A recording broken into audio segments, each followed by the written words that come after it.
National highway number 48 પર મોતાલી ગામની સીમમાં આજે એક મોટી દુર્ઘટના ટળી હતી, પરંતુ માર્ગ પર ઓઇલ રેલાવાના કારણે વાહન ચાલકો સ્લીપ થઈ જવાની ઘટનાઓ સામે આવી હતી. એક ડમ્પરનો હાઇડ્રોલિક પંપ અચાનક ડેમેજ થતાં આશરે 200 મીટર સુધી ઓઇલ માર્ગ પર ફેલાયું હતું.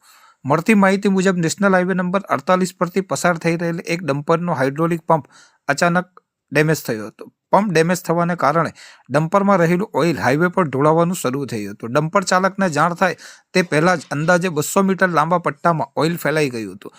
હાઈવે પર કાળું ઓઇલ ફેલાઈ જતા માર્ગ અત્યંત લપસણો બની ગયો હતો, જેના કારણે પાછળથી આવી રહેલ અનેક મોટરસાયકલ સવારો એકાએક સ્લીપ ખાઈને રોડ પર પટકાયા હતા. સદનસીબે પાછળથી આવતા ભારે વાહન ચાલકોએ સમય સૂચકતા વાપરી બ્રેક લગાવી દેતા કોઈ જાનહાનિ થઈ ન હતી, પરંતુ અનેક બાઇક ચાલકોને સામાન્ય ઇજાઓ થઈ હતી.